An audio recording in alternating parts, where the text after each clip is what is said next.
आज का जो हमारा लेक्चर है इसको हम स्टार्ट करते हैं। जितने भी स्टूडेंट्स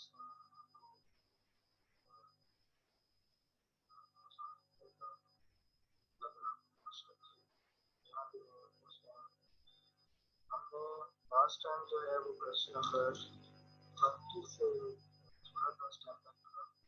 क्वेश्चन नंबर 20 जो था STEM that 1899 has achieved its object by the following ways। जो STEM Act है वो इन मुख्तलिफ ज़राया से अपने जो है मकासद हासिल करता है। और इसका ऑप्शन नंबर ए था not to registered unstamped instrument. Option number B था public officer not to accept document. Option C था नॉट एडमिसिबल इन एविडेंस। और ऑप्शन जो डी था मेकिंग डिफेंस।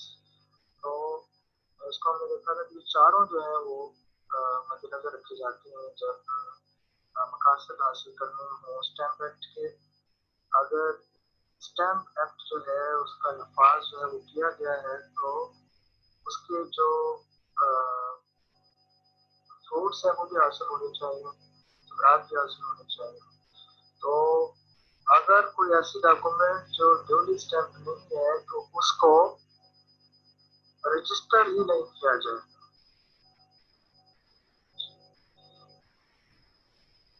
जी अब आवाज आ रही है?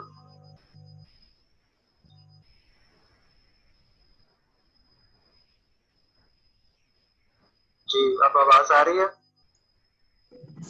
यस सर अब आ रही है। जी ठीक। क्वेश्चन नंबर 20 को मैं एक्सप्लेन कर रहा था कि the Stamp Act 1899 has achieved its objects by the following ways। मुख्तलिफ जो वेज हैं ज़राए इनसे जो है वो स्टैम्प एक्ट का जो नजर उसको हासिल किया जाता है, मकसद को हासिल किया जाता है। तो पहला ये था कि अगर कोई डॉक्यूमेंट इंस्ट्रूमेंट जो है वो ड्यूली स्टैम्प नहीं है तो उसको जो है वो रजिस्टर ही नहीं किया जाएगा, उसको रजिस्ट्रेशन के लिए एक्सेप्ट ही नहीं किया जाएगा। Public officer not to accept document, जो सेकंड इसका ऑप्शन था। थर्ड ऑप्शन था नॉट एडमिसिबल इन एविडेंस, कि अगर वो ऐसी डॉक्यूमेंट ऐसी इंस्ट्रूमेंट जो कि ड्यूली स्टैम्प होनी चाहिए उसको एविडेंस के तौर पे एक्सेप्ट नहीं किया जाएगा। कि अगर किसी खाली पेज पे कोई तहरीर लिखी गई है और कोई बंदा ये कहे कि जी ये जो है वो मेरी तरफ से डॉक्यूमेंट्री एविडेंस है तो उसको डॉक्यूमेंट्री एविडेंस जो है वो एक्सेप्ट नहीं किया जाएगा कोर्ट के अंदर जब तक कि वो ड्यूली स्टैम्प नहीं होगा, जो कि स्टैम्प एक्ट के तहत उसकी ड्यूटी जो है वो पे नहीं की गई होगी। तो ऐसी डॉक्यूमेंट को जो है वो एक्सेप्ट ही नहीं किया जाएगा without documentary evidence before the honourable court. और चौथा जो है वो इसकी डिफरेंट जो है वो ऑफेंसेस रखते पनिशमेंट्स की सूरत में, पेनल्टीज की सूरत में। अगर कोई डॉक्यूमेंट जो है उसकी रजिस्ट्रेशन जरूरी है और रजिस्ट्रेशन नहीं करवाई गई तो फिर उसकी पेनल्टीज रखी गई है। तो ऐसी सूरत में इसका जो इसके मकासद है स्टैम्प एक्ट के उसको हासिल करने की कोशिश की जाती है। हमारा जो नेक्स्ट क्वेश्चन है वो क्वेश्चन नंबर है 21। क्वेश्चन नंबर 21 है what documents are exempted from stamp duty.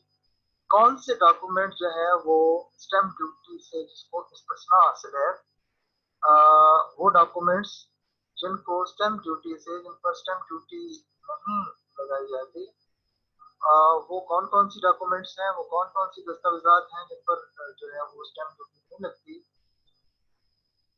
Option A है documents made by the government under section 3 subsection 1 of the stamp act. के section 3 subsection 1 of the stamp act 1899 उसके अंदर ये बताया गया है कि जो डॉक्यूमेंट्स लिखे जाते हैं गवर्नमेंट की तरफ से अंडर सेक्शन 3 सबसेक्शन 1 के तहत उन पर कोई स्टैम्प ड्यूटी नहीं है। ऑप्शन नंबर बी है इंस्ट्रूमेंट्स रिगार्डिंग शिप और वेसल। तो बहरी जहाजों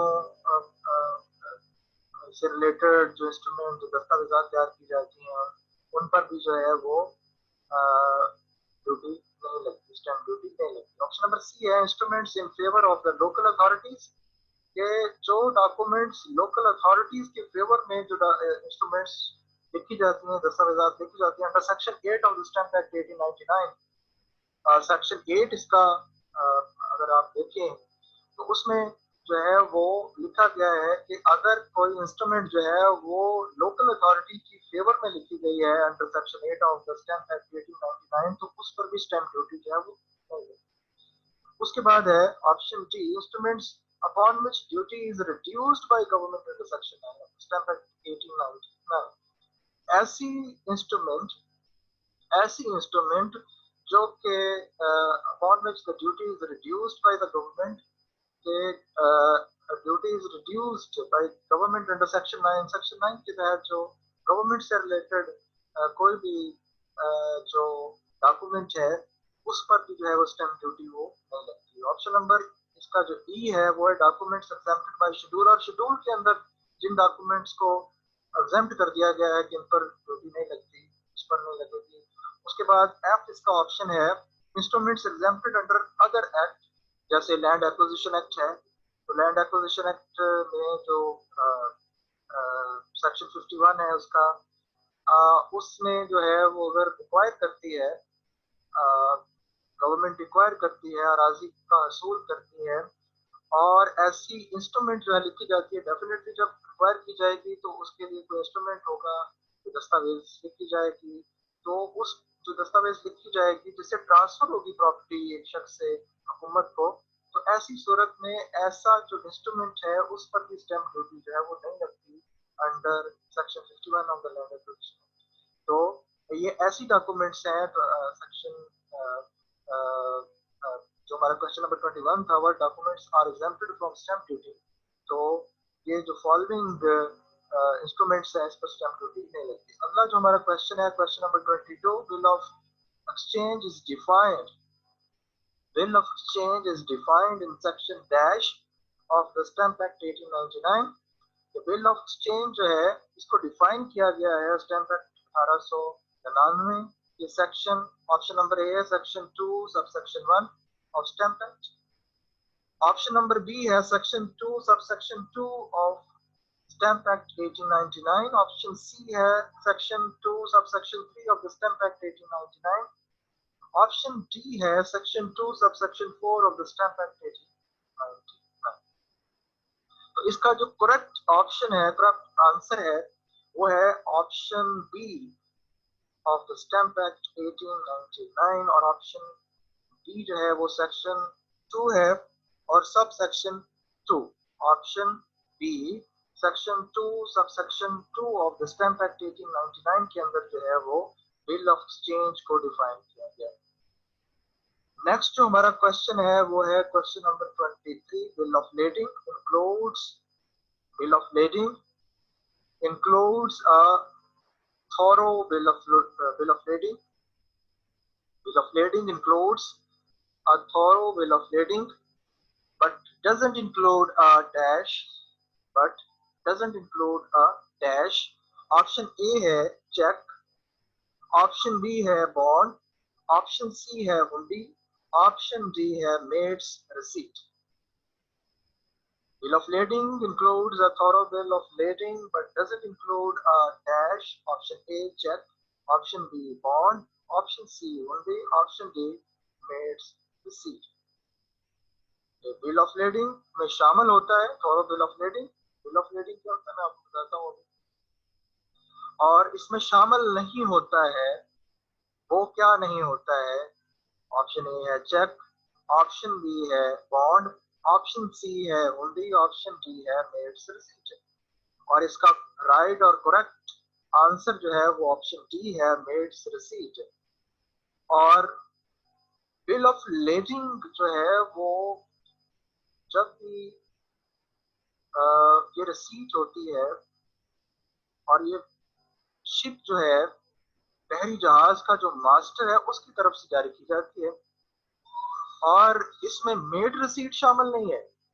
इस डेफिनेशन के अंदर इन्होंने कहा है कि थॉरो बिल ऑफ लेडिंग जो एक मास्टर की तरफ से जो आप कोई लोड करवाते हैं अपना सामान जो है बहरी जहाज के जरिए से, जो आपने लोडिंग करवाई है तो उसकी आपको रसीद मिलती है, तो रसीद तो मास्टर की तरफ से जो दी जाती है उसे बिल ऑफ लेडिंग कहते हैं। और कहते हैं कि इसको मेड्स रसीद जो है वो शामिल नहीं है। मेड रसीद वो है जो कि मास्टर के अलावा जो है कोई भी मुलाजिम जो है वो उस शिप का वो देता है, उसे मेड रसीद कहते हैं, मेड रसीद उसमें शामिल। नेक्स्ट हमारा जो क्वेश्चन है, question number 24, bill of exchange payable on demand is mentioned in section dash of the Stamp Act 1899. Bill of exchange payable on demand is mentioned in section dash of the Stamp Act 1899. Option number A has section 2 subsection 2. Option B has section 2 subsection 3. Option C has section 2 subsection 4 और option D has section 2 subsection 5. के bill of exchange payable on demand की definition किस section के अंदर जो है वो दी गई है, और इसका जो राइट ऑप्शन है, करेक्ट आंसर है, वो ऑप्शन बी है, section 2 subsection 3 of the stamp act 1899। उसके बाद है bill of lending is mentioned in section, question number 25 है next question, question number 25, bill of lending is mentioned in section dash of the Stamp Act 1899। Bill of lending को define किया गया है section number, कौन से section में define किया गया है? Option A section 2 subsection 3 of the stamp act 1899। Option number B है section 2 subsection 4 of the stamp act 1899। Option C है section 2 subsection 5 of the Stamp Act 1899 और ऑप्शन डी है section 2 subsection 6 of the Stamp Act 1899।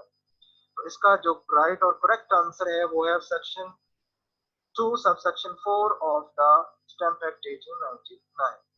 Bill of lending को जो है define किया है। उसके बाद है question number 26, bond includes, bond में शामिल होता है, क्या क्या शामिल होता है?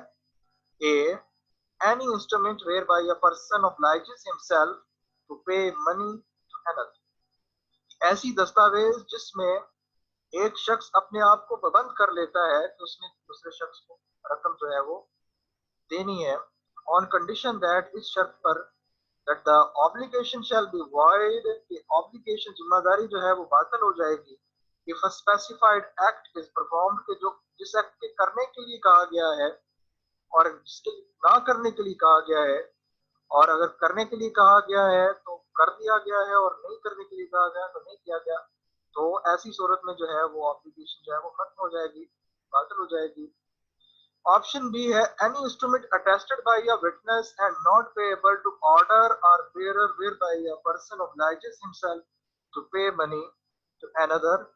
इंस्ट्रूमेंट अटेस्टेड कि ऐसी इंस्ट्रूमेंट जो अटेस्टेड है, ऐसी इंस्ट्रूमेंट जो अटेस्टेड है, किसी विटनेस ने अटेस्ट की है, नॉट पेएबल टू ऑर्डर, और वो ऑर्डर पर पेएबल नहीं है, वेयर बाय अ पर्सन ऑब्लाइजेस, जिसमें कि कोई शख्स जो है अपने आप को पाबंद करता है कि उसने किसी दूसरे शख्स को जो है वो बॉन्ड देता है तो उसने अपनी रकम जो है वो पे करनी है।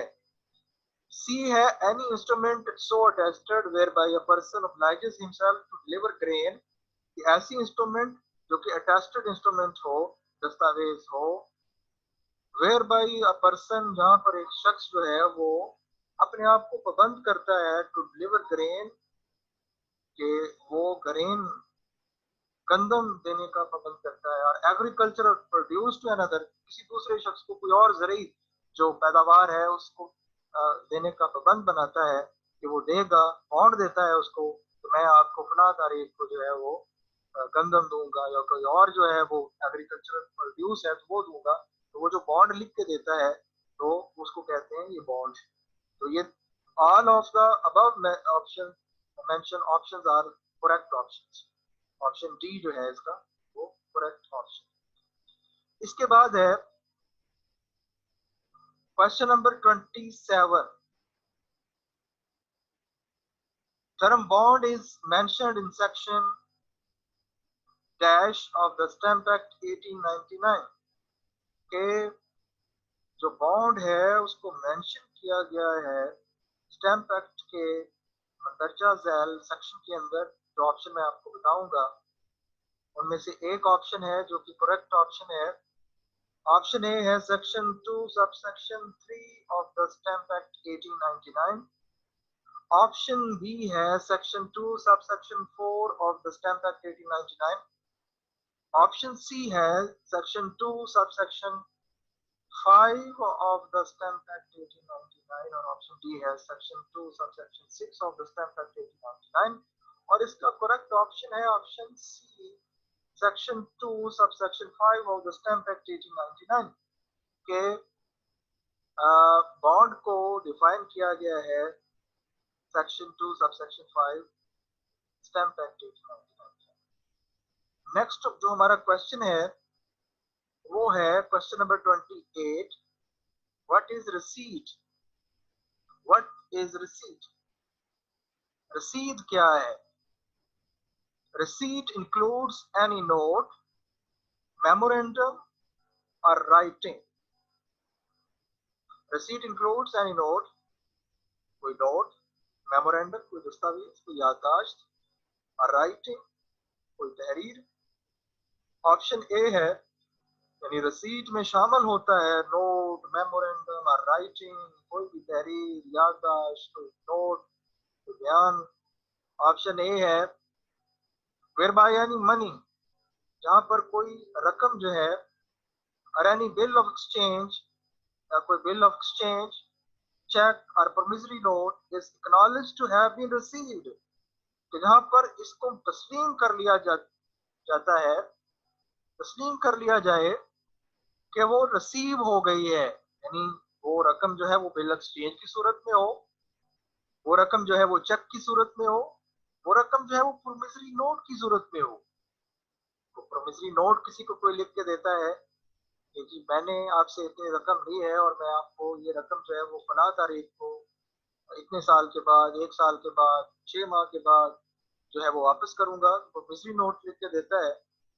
तो रसीट क्या होती है कि whereby any money, option A, whereby any money or any bill of exchange, check or promissory note is acknowledged to have been received, के वो से तस्लीम कर लिया जाए कि वो रिसीव हो गई है, यानी चेक जो है, चेक के जरिए से रकम रिसीव हो गई है, बिल ऑफ एक्सचेंज के जरिए से हो गई है और प्रोमिसरी नोट के जरिए से हो गई है, तो उसकी रिसीट जो है वो दी जाए, उसकी एक्नॉलेजमेंट जो है वो रिसीट कहलाए।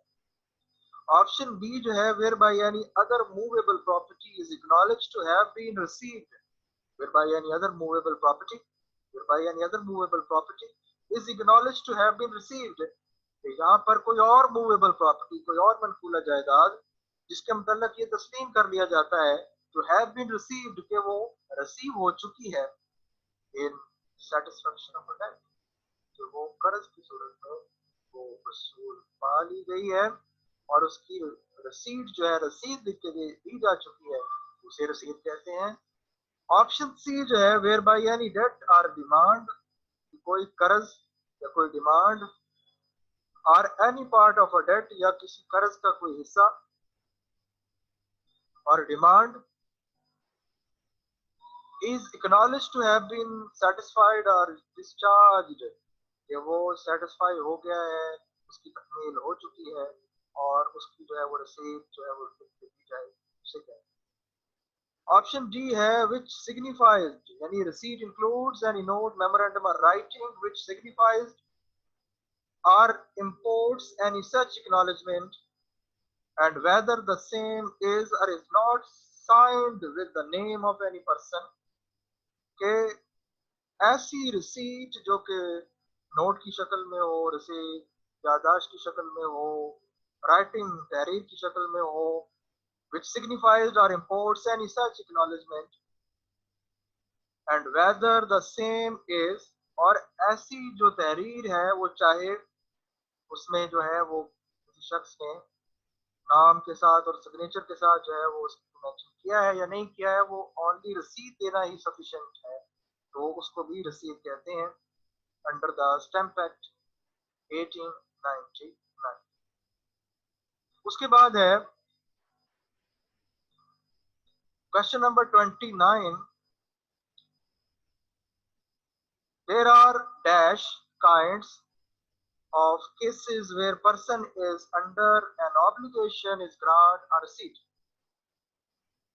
There are dash kinds, ये कितनी kinds हैं of cases where person is under an obligation, कि एक शख्स जो है वो जिम्मेदारी के तहत है is grant or receipt, कि उसने receipt जो है वो देनी है, रसीद देनी है, तो वो कितनी तरीकों से दी जा सकती है.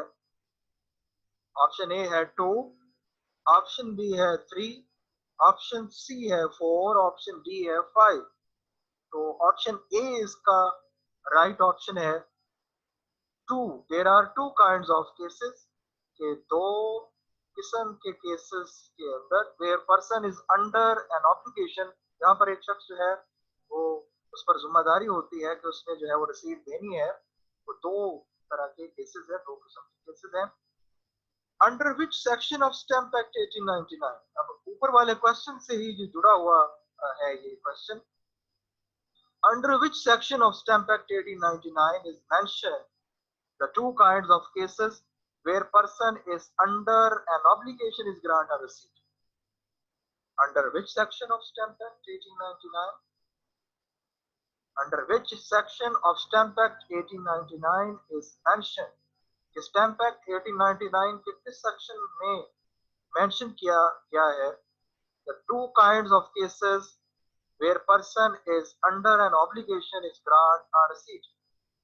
Under which section of Stamp Act 1899 is mentioned the two kinds of cases where person is under an obligation is grant or receipt?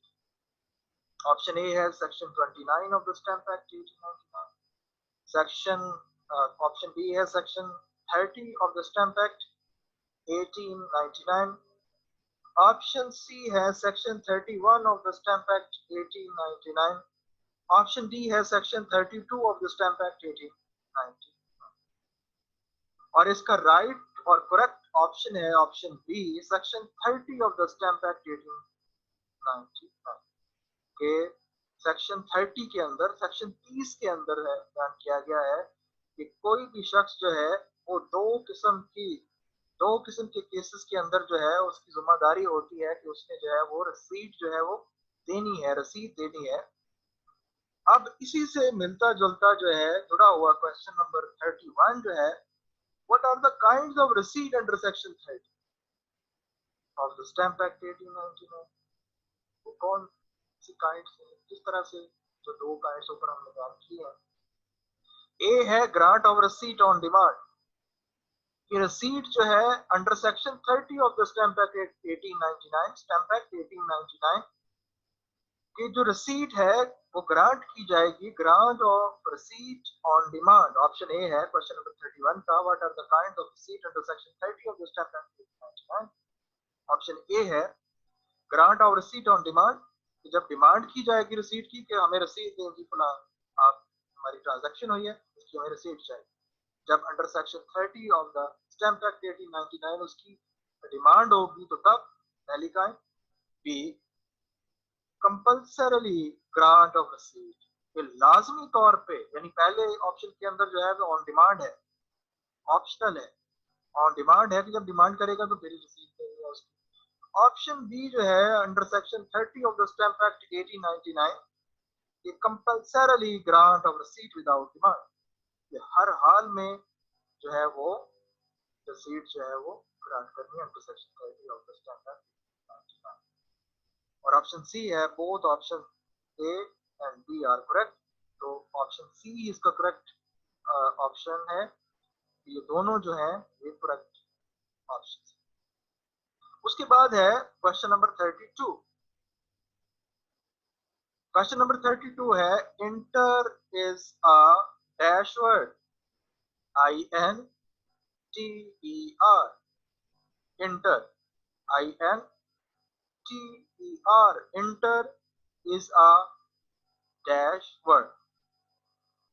Option A है ये रोमन वर्ड है, ऑप्शन बी है ये लैटिन वर्ड है, option C है ये German words है, option D है ये French word, inter is a, option B Latin word है, लेतन वर्ड है। अगर आप ब्लैक स्टार डिक्शनरी को देखें तो उसमें आपने बहुत सारे वर्ड्स देखे होंगे, इंटरसी, इंटरविवोस, इंटर एलियस, इंटर एलिया।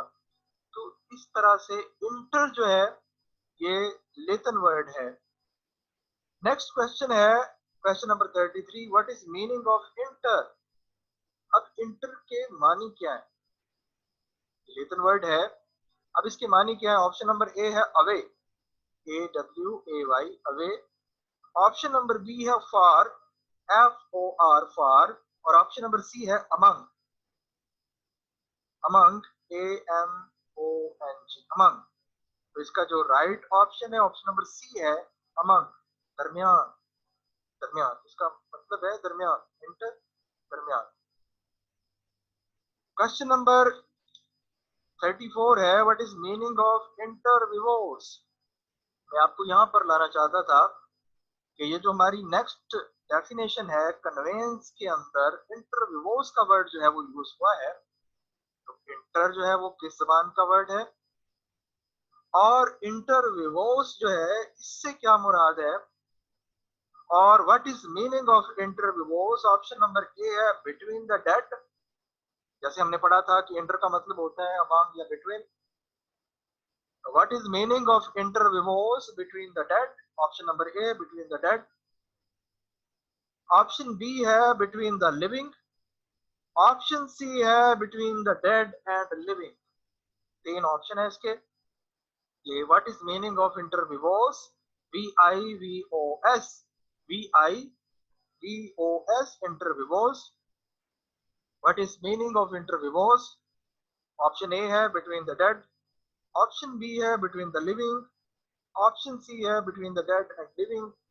और इसका जो राइट ऑप्शन है वो ऑप्शन है between the living. Inter means between और विवोस मतलब होता है लिविंग, तो इसका मतलब हो गया इंटरविवोस बिटवीन द लिविंग, लिविंग। उसके बाद क्वेश्चन नंबर 35 है जिसके अंदर इंटरविवोस का वर्ड यूज हुआ है और वो है conveyance. Conveyance includes a conveyance on sale. Conveyance में शामिल होता है अ कन्वेंस ऑन सेल, ऐसी दस्तावेज जो सेल पर मबनी हो। एंड एवरी इंस्ट्रूमेंट, और हर दस्तावेज, बाय विच प्रॉपर्टी, जिसमें कि एक जो जायदाद है, वेदर मूवेबल, चाहे वो मनकूला है या गैर मनकूला है, और immovable, conveyance includes a conveyance. ये कन्वेंस दस्तावेज से मुराद है कि ऐसी कन्वेंस जो कि सेल से मुतल्लका है या किसी भी ऐसी दस्तावेज से मुतल्लक है जो कि मनकूला जायदाद या गैर मनकूला जायदाद की ट्रांसफर मुंतकली से मुतल्लका है, तो उसे मुंतकली कहा जाता है और उसे कन्वेंस कहते हैं।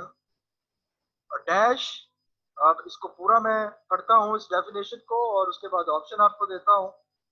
Convince includes a conveyance on sale and every instrument by which property, whether movable or immovable, is transferred dash and which is not otherwise specifically provided for by schedule 1 के ऑप्शन ए है इंटरसी,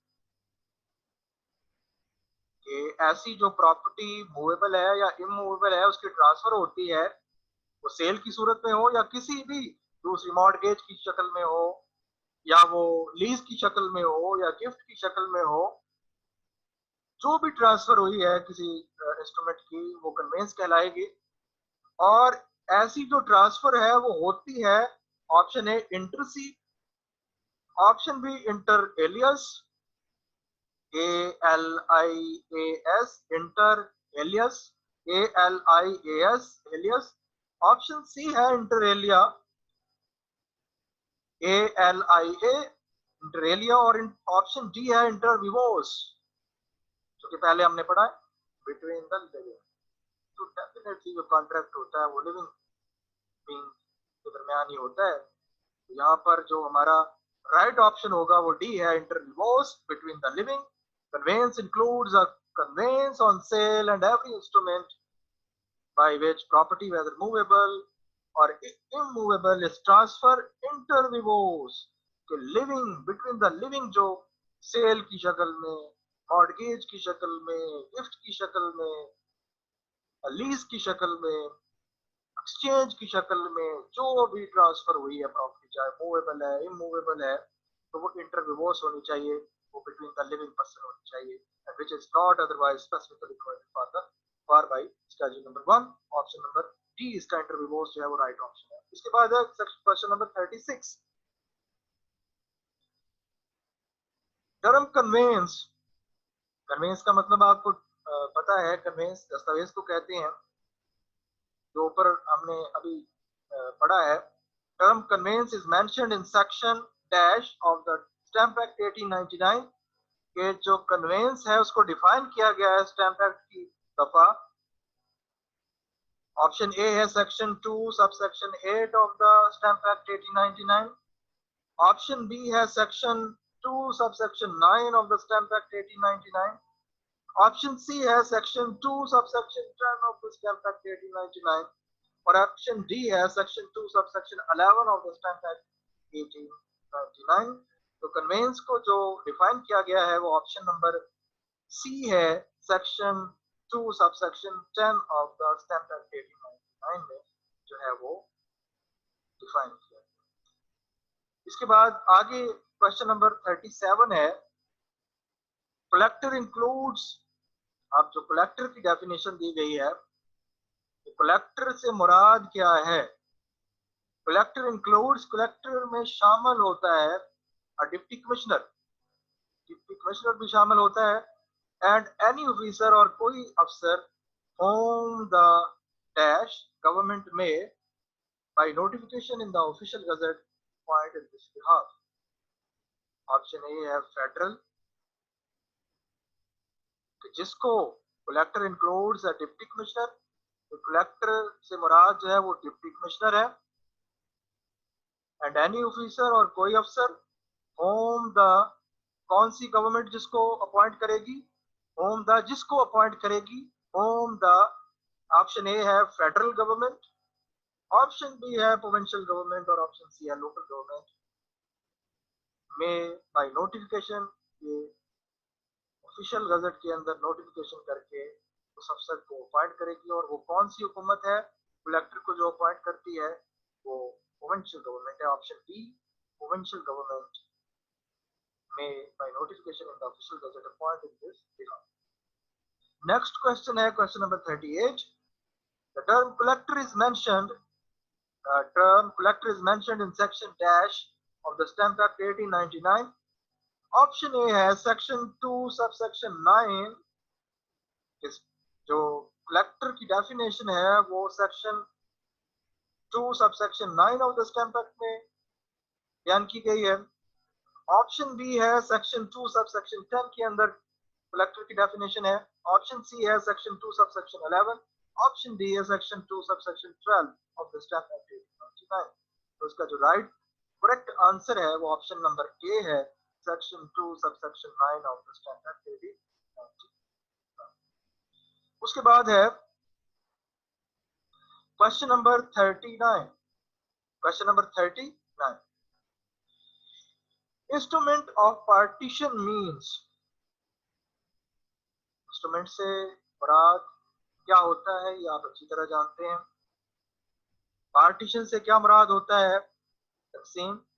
instrument से मुराद होता है दस्तावेज। तो ऐसी दस्तावेज जो तकसीम से मुतल्लिका हो, ऐसी दस्तावेज जो तकसीम से मुतल्लिक हो। Instruments of partition means, option A है any instrument whereby co-owners of any property divide or agree to divide such property in severalty, कि वो ओनर जो मुश्तरका ऑनर है किसी प्रॉपर्टी के उसको एग्री कर लें, अपनी मर्जी से जो है वो उसको डिवाइड कर लें और उसकी एक इंस्ट्रूमेंट जो है वो तैयार कर लें, इंस्ट्रूमेंट ऑफ पार्टीशन। उसकी इंस्ट्रूमेंट ऑफ पार्टीशन जो है वो लिख लें, इंस्ट्रूमेंट ऑफ पार्टीशन वो तहरीर कर लें अपनी रजामंदी के साथ। जो फ्रीकैन है, पार्टीज हैं, को ऑनर्स हैं किसी प्रॉपर्टी के अंदर, तो उसको कहते हैं जी instrument of partition. Option B है a final order for affecting a partition passed by any revenue authority।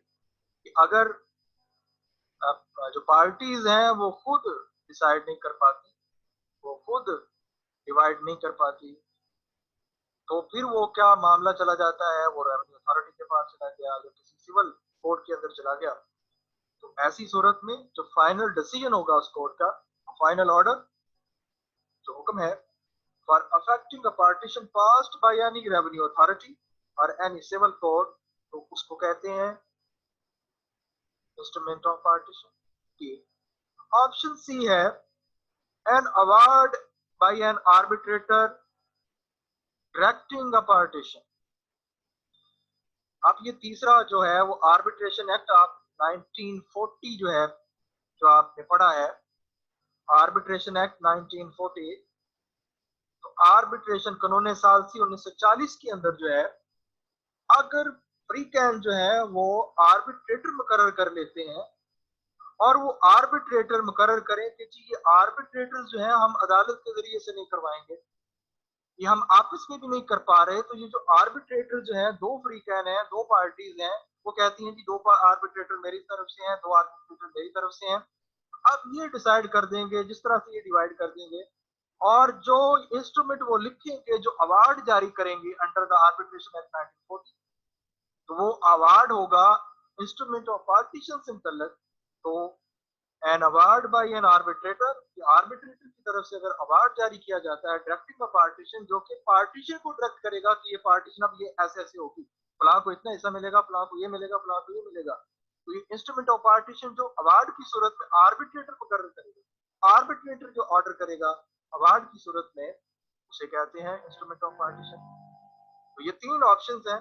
Option D जो है all of the above options are correct. तो ये पूरी की पूरी डेफिनेशन जो है इंस्ट्रूमेंट ऑफ पार्टीशन की, उसको मैंने एक्सप्लेन किया है आपके सामने, और ये तीनों ऑप्शन जो है वो इंस्ट्रूमेंट ऑफ पार्टीशन के अंदर इंक्लूड होते हैं, जो कि पूरी की पूरी डेफिनेशन है इंस्ट्रूमेंट ऑफ पार्टीशन। उसके बाद क्वेश्चन नंबर 41 है, the term lease is mentioned in section dash of the stamp act 1899। तो सेक्शन इसका ऑप्शन नंबर ए है सेक्शन 2 सब सेक्शन 15, और ऑप्शन नंबर बी है section 2 option number 16 sub section 16, option C है section 2 sub section 17, option D है section 2 sub section 18 of the stamp act 1899। और इसका जो लीज की डेफिनेशन जो डिफाइन की गई है स्टैम्प एक्ट के सेक्शन, वो सेक्शन ऑप्शन नंबर बी है section 2 sub section 16 of the stamp act 1899। तो यहाँ तक हम आज के लेक्चर को करते हैं, इसको कंक्लूड करते हैं। तो चलो नेक्स्ट लेक्चर के अंदर जहाँ से हमने छोड़ा है वहां से स्टार्ट करेंगे। उम्मीद है जितना हमने पढ़ा है आप इसको इंशाल्लाह जरूर इसको रिवाइज करेंगे, और इसके अलावा भी आप जो है वो मजीद जो ऑब्जेक्टिव टाइप्स हैं और अपनी जो असाइनमेंट है सब्जेक्ट की, और सब्जेक्टिव टाइप जो है उसको भी साथ साथ जो है वो जारी रखेंगे, क्योंकि इसमें आपको बहुत